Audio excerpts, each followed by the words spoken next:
Nagsimula ang kwento sa isang magandang babae na nagngangalang Delfina. Isang gabi, dumalo si Delfina sa isang marangyang pagtitipon sa isa sa mga prestihiyosong gusali kasama ang kanyang matalik na kaibigan na si Jemina.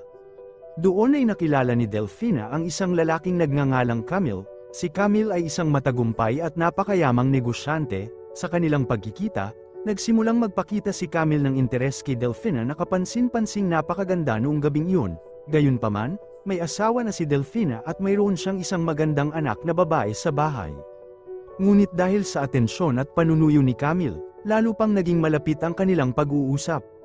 Nang gabing yun, sa gitna ng mga kumikislap na ilaw at tugtog ng musika, patuloy na sinubukan ni Camille na makuha ang atensyon ni Delfina sa pamamagitan ng kanyang karisma.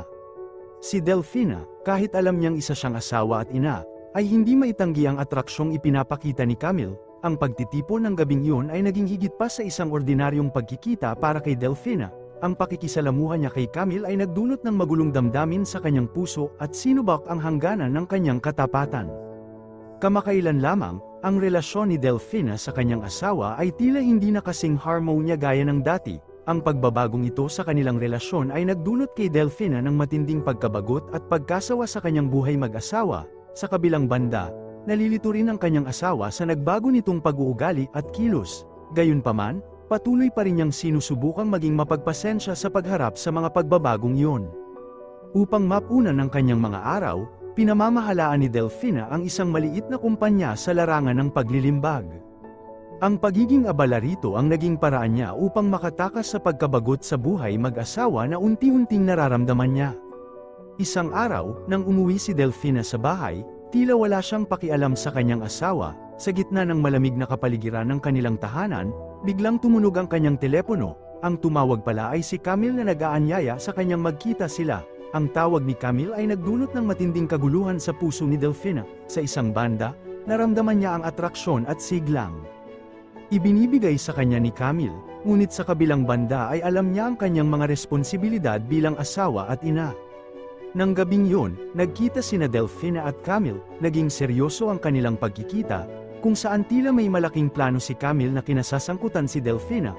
Mahaba silang nag-usap tungkol sa hinaharap at mga oportunidad na maaari nilang makamit ng magkasama. Kinabukasan, nagkita si Delfina at Jemina. Doon ay ikinwento ni Delfina ang relasyon niya kay Camille. Lumalabas na niyaya siya ni Camille na pumunta sa ibang bansa para sa isang usaping pangnegosyo. Nang marinig ito ni Jemina, labis siyang nagulat. Hindi niya inakalang tatanggapin ni Delfina ang imbitasyon ni Camille. Dahil may asawa na si Delfina, sa pag-aalala, sinubukan ni Jemina na paalalahanan si Delfina tungkol sa mga magiging epekto ng kanyang desisyon. Pinag-usapan nila ang tungkol sa mga pangako at responsibilidad sa pamilya na maaaring mapabayaan kung aalis si Delfina. Alam ni Jemina na dumaraan sa mahirap na panahon ang relasyon ni Delfina sa kanyang asawa. Ngunit alam din niyang ang pagtakas sa problema ay hindi ang pinakamagandang solusyon. Kahit nag-aalala pa rin, patuloy na sinubukan ni Jemina na suportahan ang kanyang kaibigan. Umaasa siyang makakahanap si Delfina ng kaligayahan nang hindi sinisira ang buhay na matagal na niyang binuo. Nang gabing yun, humingi ng permiso si Delfina sa kanyang asawa upang umalis para sa isang usaping pangnegosyo. Maingat na sinubukan ni Delfina na kumbinsihin ang kanyang asawa tungkol sa kahalagahan ng paglalakbay na iyon. Bagamat nag-aalala ang kanyang asawa at nag-aatubiling payag ang umalis si Delfina, ayaw niyang palalin ang sitwasyon sa pamamagitan ng pagbabawal dito. Natatakot siyang magalit si Delfina kung hahadlangan niya ang kagustuhan nito. Nang mag-alok ang kanyang asawa na ihatid siya sa airport, mahinahon itong tumanggi. Mas pinili niyang si Jemina ang maghatid sa kanya, ngunit sa likod ng tiwalang ipinapakita niya, nagsimula ng maghinala ang kanyang asawa. Habang papunta sa airport sina Jemina at Delfina, nagpasya ang kanyang asawa na sundan sila ng palihim. Pakiramdam niya ay may kakaiba sa mga kilos ni Delfina nitong mga nakaraang araw.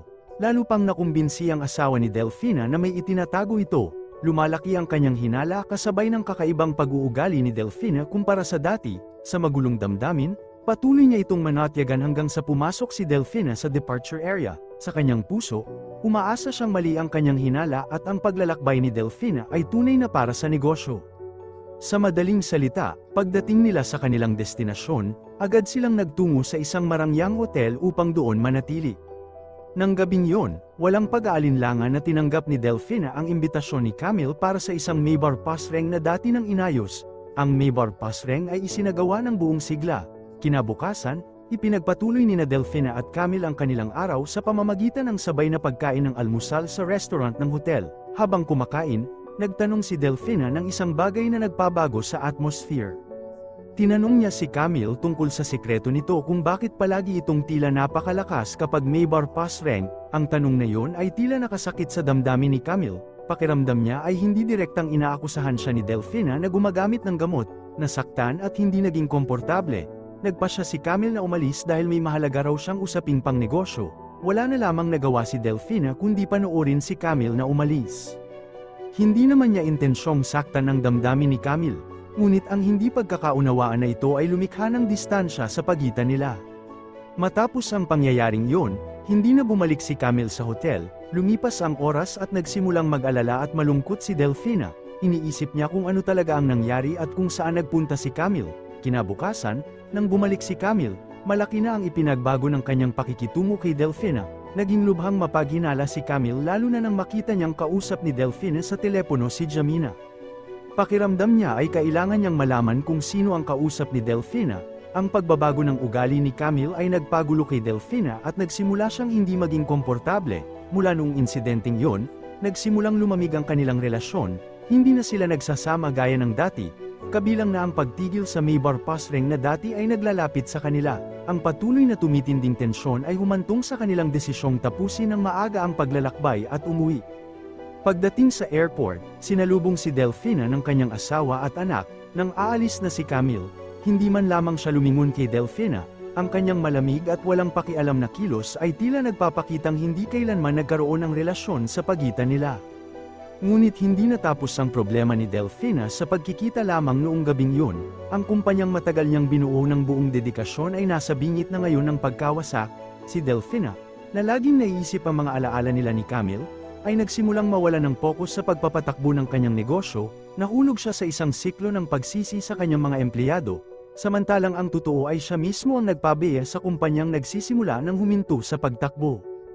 Lalo pang naging komplikado ang problema nang tuluyang malaman ng asawa ni Delfina ang lahat ng ginawa ng kanyang asawa. Labis na nabigo ang kanyang asawa nang malaman niyang niloko siya ni Delfina. Sa huli, nagpasya ang kanyang asawa na humiwalay ng tirahan kay Delfina. Matapos ang kanilang paghihiwalay, nagsimulang masira ang buhay ni Delfina. Nalugi ang kanyang kumpanya kaya kinailangan niyang humingi ng tulong pinansyal. Nanghiram siya ng pera sa kanyang kaibigang si Jamina.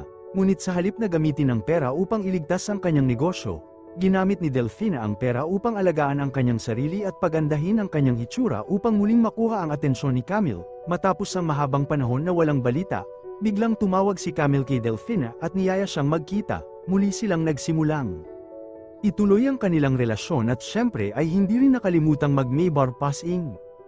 Habang lumilipas ang mga araw, lalong hindi makontrol ang pag-uugali ni Delfina, na para bang tuluyan na siyang nahumaling kay Camille. Kahit habang nagvi-video call sila, walang pag-aalinlangan na ipinakita ni Delfina ang kanyang kiyenrokan kay Camille. Sa kabilang banda, ilang beses nang binalaan ni Jamina si Delfina na hindi mabuting lalaki si Camille, ngunit tila walang pakialam si Delfina sa mga babalang yun at patuloy na nilulubog ang sarili sa relasyon nila.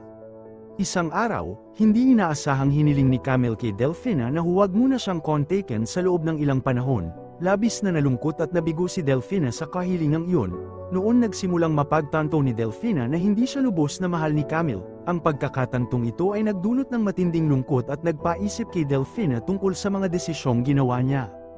Inanyayahan ni Delfina si Jamina at ang kanyang katulong na uminom habang nagkukwentuhan, sa pag-asang mapapawi nito ang kanyang kalungkutan at pagdadalamhati.